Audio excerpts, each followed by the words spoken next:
Memang tidak mudah mengidentifikasi gangguan makhluk halus pada bayi dan anak kecil. Orang tua mungkin bisa mengamati dari kebiasaan anaknya.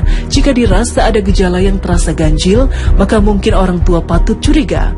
Misalnya seorang bayi yang rewel dan menangis terus-menerus tanpa sebab yang jelas, atau suara tangisannya tidak seperti biasanya, atau bayi akan menangis dan takut apabila diajak ke tempat tertentu, misalnya sudut rumah atau tempat lainnya, atau tiba-tiba bayi menjerit histeris dan matanya terlihat terbelalak tidak seperti biasanya.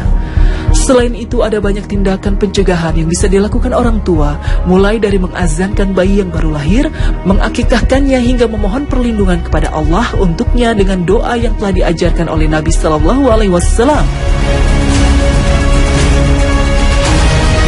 Hal lain yang bisa dilakukan orang tua diantaranya menjaga rumah dengan senantiasa berzikir kepada Allah, selalu menyebut Allah ketika akan melakukan suatu pekerjaan. Dalam sebuah hadis, Rasulullah mengabarkan, apabila seseorang masuk ke rumahnya dengan berzikir kepada Allah Subhanahu wa Ta'ala, ketika masuk dan ketika hendak makan, berkatalah setan kepada teman-temannya, tidak ada tempat bermalam dan makan malam bagi kalian. Apabila dia masuk tanpa menyebut nama Allah, setan berkata, kalian mendapat tempat bermalam.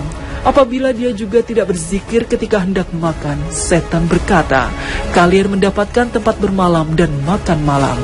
Hadis riwayat Muslim. Rasulullah juga memberi kita tuntunan untuk menjaga diri, anak, dan rumah kita dari setan. Di antaranya tidak membiarkan anak berkeliaran di waktu sore.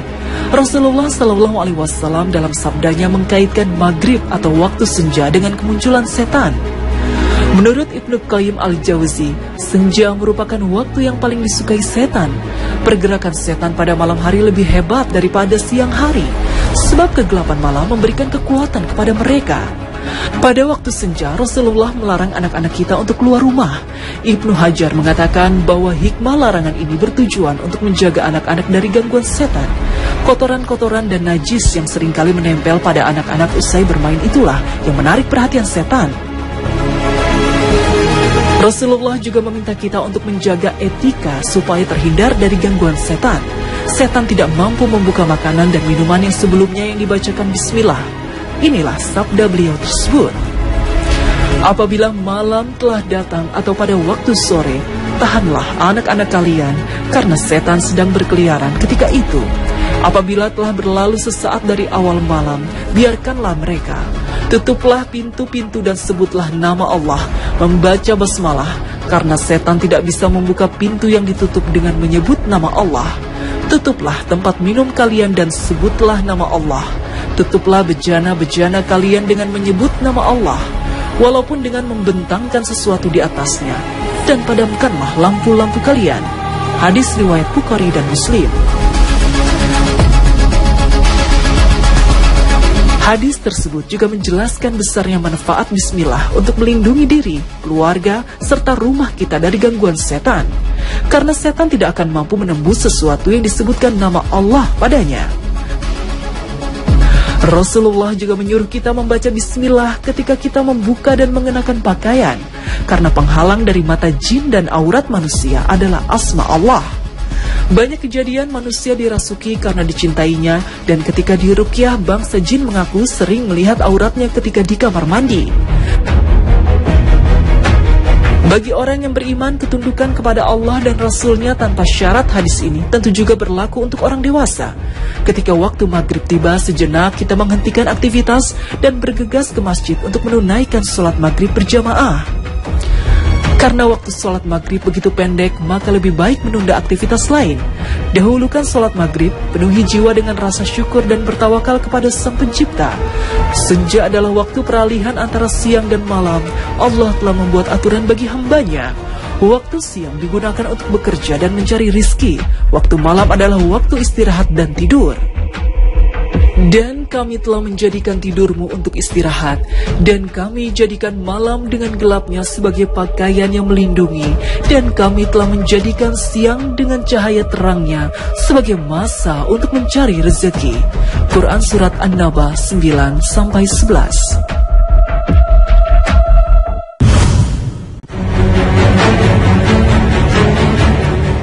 Setan adalah musuh terbesar bagi manusia.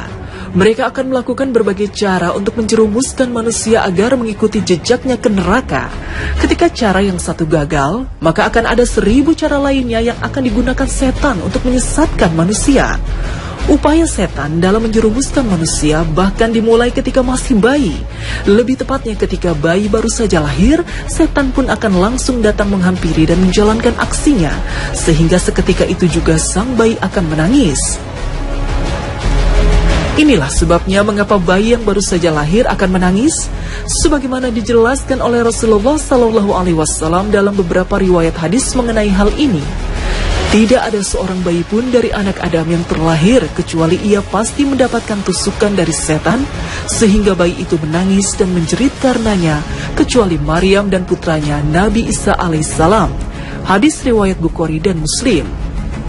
Tentu apa yang dilakukan setan tersebut bukan berarti ia menguasai sepenuhnya bayi tersebut. Tusukan dan sentuhan tersebut menjadi semacam simbol bahwa setan akan berupaya menyesatkan anak manusia itu seumur hidupnya.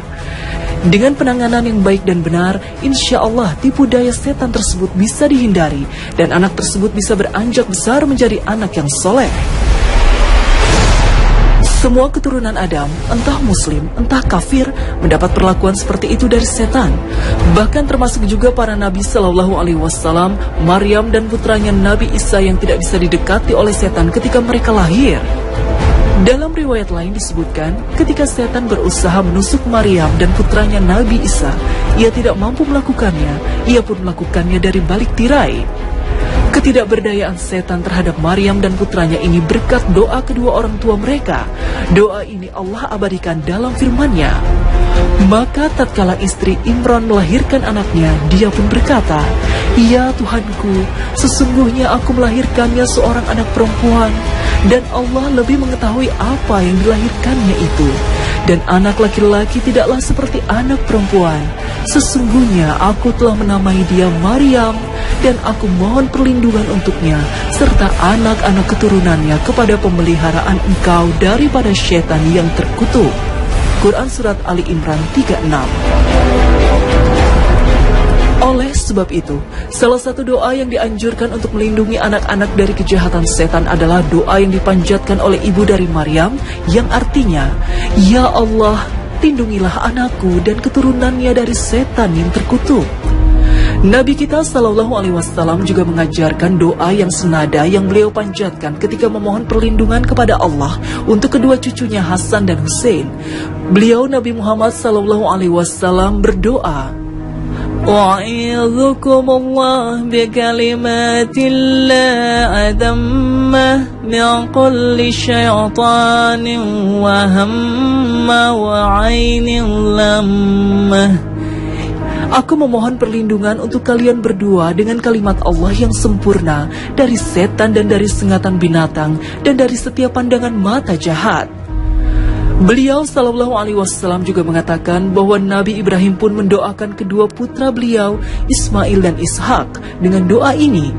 Oleh karena itu, sangat baik jika setiap orang tua bisa mengamalkan doa ini berulang-ulang sebagai perlindungan untuk anaknya. Cara lain yang juga dianjurkan oleh para ulama adalah dengan mengazankan dan mengiqomatkan pada telinga setiap bayi yang baru lahir. Azan memang pada dasarnya adalah panggilan sholat, tapi sebagian ulama mengatakan bahwa azan juga boleh dikumandangkan dalam konteks di luar sholat. Dr. Wahbah Az-Zuhaili, ulama ahli fikih kontemporer abad 20 menuliskan dalam kitabnya Al-Fiqhul Islami wa Adilatu bahwa selain digunakan untuk sholat, azan juga dikumandangkan pada beberapa event kejadian lainnya, dan salah satunya adalah untuk mengazankan bayi yang baru lahir. Azan dilakukan di telinga kanan dan iqomat di telinga kiri, dengan suara yang tidak terlalu keras tapi dapat terdengar oleh yang mengazankan. Apalagi setan sangat takut dengan suara azan. Jika azan dikumandangkan, setan akan lari terbirit-birit hingga suara tersebut tidak terdengar lagi olehnya. Sebagaimana riwayat hadis bahwa apabila panggilan sholat azan dikumandangkan, maka setan akan lari sambil terkentut-kentut hingga ia tidak mendengar azan lagi.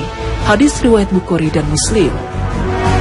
Azan juga berisikan kalimat tauhid, La ilaha illallah dan Muhammad Rasulullah. Dengan mengazankan bayi, diharapkan kalimat inilah yang pertama kali terdengar di telinganya. Kalimat yang akan masuk Islam, dan juga kalimat yang nantinya akan dituntunkan kepadanya jika kelak ia meninggal dunia.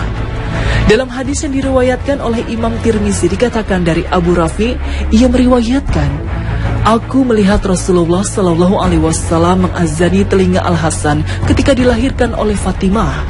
Hadis riwayat Abu Daud, Tirmizi, dan Al Hakim. Imam Tirmizi mengatakan hadis ini hasan sahih.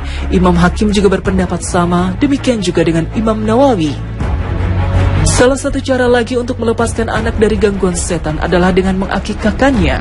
Rasulullah SAW bersabda, "Setiap anak tergadaikan dengan akikahnya, disembeli pada hari ke-7, dicukur gundul rambutnya, dan diberi nama." Hadis riwayat Ahmad dan Tirmizi. Sebagian ulama menghubungkan hadis tergadai akikahnya dengan peristiwa di mana setan menusuk atau menyentuh setiap anak yang baru lahir. Sejak lahir ia telah mulai diintai oleh setan, meskipun belum tercatat amal baik dan buruknya. Setan tentu saja berharap jika sudah diintai dan ditandai sejak kecil, kelak ketika ia sudah balik dan dewasa, lebih mudah menggoda dan menyesatkannya. Nah, akikah dijadikan sebagai salah satu sarana untuk membebaskan bayi dari pengaruh setan tersebut.